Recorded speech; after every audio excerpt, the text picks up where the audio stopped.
Summary of the Social Contract by Jean-Jacques Rousseau. Rousseau, an important philosopher from the 18th century, wrote The Social Contract, in which he talks about two central questions in social philosophy: how can people stay free while living under the control of a state? And what makes the power of a state valid? Rousseau answers both of these questions in Book I of The Social Contract. He comes to the conclusion that people create their own countries by uniting their separate powers through a social contract, in which they agree to govern themselves as a group and protect each other's rights. In order to become a country, people have to give up some freedoms they had in the state of nature. However, these freedoms are replaced by the much more important civil freedom of living in society, which helps people grow morally and intellectually. Rousseau says in Book II that a state is only real when the people rule over themselves, which is also called authority. When people make laws, they give the power to enforce those laws to a group of institutions called the government. This is also known as executive power. Within Book III, Rousseau talks about the different types of government and how they work best in different types of states. He comes to the conclusion that the sovereign, the people, must keep a close eye on the government to make sure it doesn't try to take power. In Book IV, he talks about how the people can figure out what is best for them.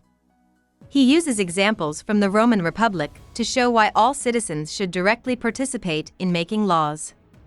He also makes the case that states that want to keep the sovereignty of the people and strengthen their institutions from generation to generation must teach civic virtues. A short explanation of the goal of the social contract is given by Rousseau in Book I. He then says, man is born free, and he is everywhere in chains. He means to say that the strong consistently abuse the weak, which is what he came to the conclusion of in his previous book, Discourse on Inequality. But while the discourse looked at how property rights and government systems actually came to be in the past, the social contract is a more academic look at how a state should be set up so that it can legitimately rule. Freedom and self-preservation are the basis for all other human rights, according to Rousseau. This means that no one can act in a way that makes them lose their freedom or hurts their own health. Since everyone is naturally free, no one can truly promise absolute obedience to any other person or organization. This means that slavery is morally wrong, and philosophers like Thomas Hobbes and Hugo Grotius were wrong to support it. To sum up, Rousseau says that all legitimate authority must be based on covenants, which are free deals between equals. In the same way, society is only real if people choose to join it on their own. This means that a state's real power, or control, comes from a deal that its members make, called a social contract. The body politic, in Rousseau's words, is what people do when they agree to defend the person and goods of each member with the collective force of all. People protect them in exchange for doing their social duty and following the rules that everyone in the community agrees on. They make these rules by getting together and going with what Rousseau calls the general will. This means that they decide what is best for the community as a whole. So, people who live in a country are both citizens and subjects at the same time. Citizens help make the laws, and subjects are responsible for following the laws. No one has to give up their freedom by agreeing to the social contract, though, because everyone has a say in how politics work. Instead, people fight for their freedom as a group, not as individuals. They develop and elevate their moral and intellectual abilities at the same time because society gives them the safety and legal property rights they need to work on more complicated projects and goals that they couldn't do in the wild. For Rousseau, the social contract changes the physical inequality of nature to the moral and lawful equality of society. In Book II of the Social Contract, Rousseau talks about what it means for a national group to be independent over itself. He says that the ruler is a collective being or artificial person that is made up of all the people who live in a country. It's not fair for this ruler to help some citizens at the cost of other citizens. They should always do what's best for the whole country. To put it another way, it must always put the public interest ahead of private goals, otherwise, it is not valid. In a two-party system, where the majority can easily beat the minority and not care about its needs, this means that political parties are generally bad. The sovereign must be fair, and it must also protect the rights of each person. It can't make anyone do something that is not necessary to the community. On the other hand, it can do terrible things, like sending people to fight in wars or putting killers to death, if it's necessary for the life of the country and the freedom of its people. Rousseau says that rules have to be abstract and can't name specific people because they have to be fair to everyone. Rousseau then changes topics and asks how laws are made in the first place. The social contract is what makes the state, but people must first learn to see themselves as a group. Rousseau talks about how special and superior people, known as lawgivers or leaders, help communities come together. It is possible that communities will be stronger if they form during times of hardship and lack, when people have a lot to gain from working together. However, communities can be stronger or weaker based on many other factors. For example, smaller states tend to be more united, but they are also easier to take over. Larger states, on the other hand, may not be as united, but they have more resources. People tend to stick together if they have a shared origin, interest, or convention. All laws should aim to create freedom and equality, but each country can do this in its own unique way. For example, a country with lots of arable land could focus on agriculture, while a country with a long coastline could develop trade and navigation. Rousseau writes in Book 3 about how a country can effectively enforce its rules by setting up a government, or executive arm. The sovereign, or assembly, can make general laws, but it can't put those laws into action through particular acts without causing conflicts of interest, because the people who write the laws can't really execute them against themselves. As a result, the ruler sets up a government to enforce its laws and help people who are both citizens and subjects get along.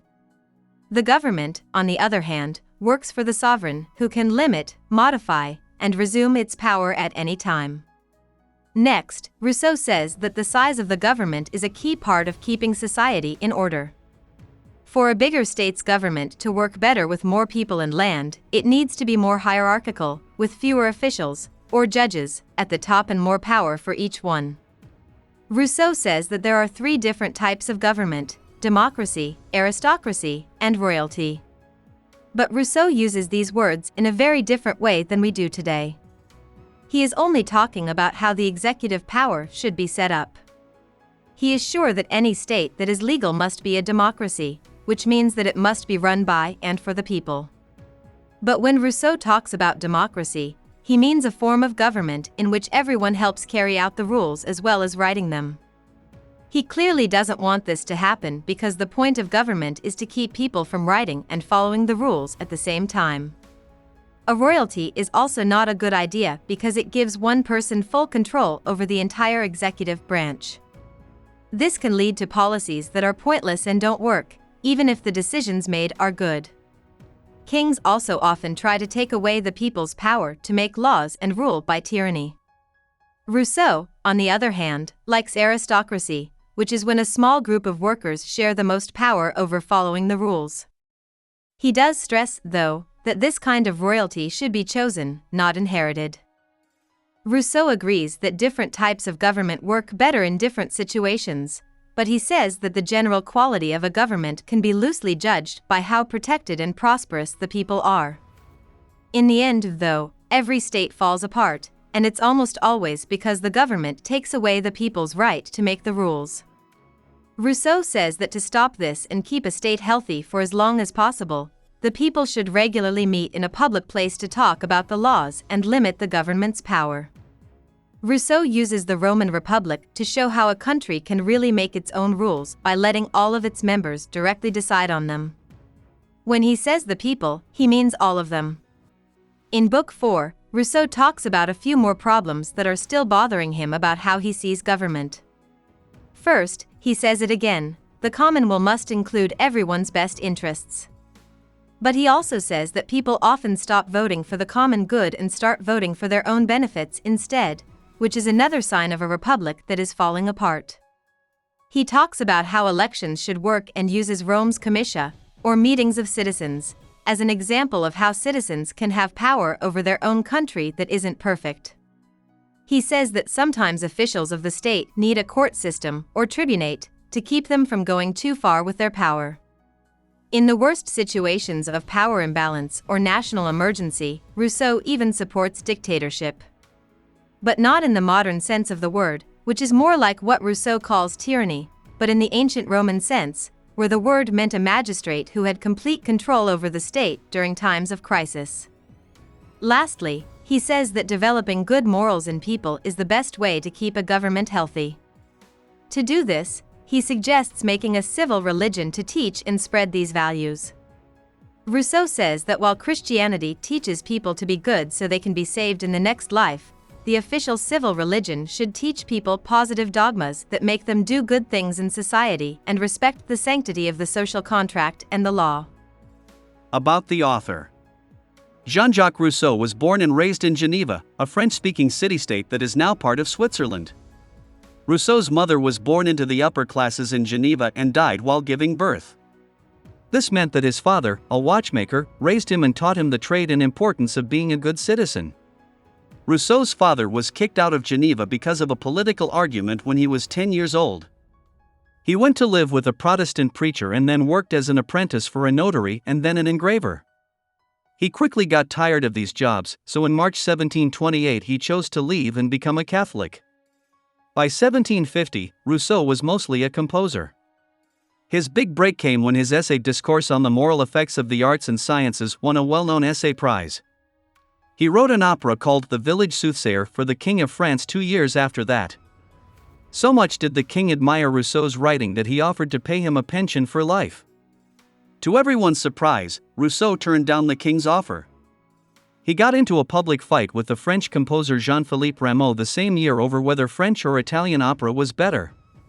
Rousseau went back to Geneva and became a Protestant again in 1754. After that, he left and went back to France.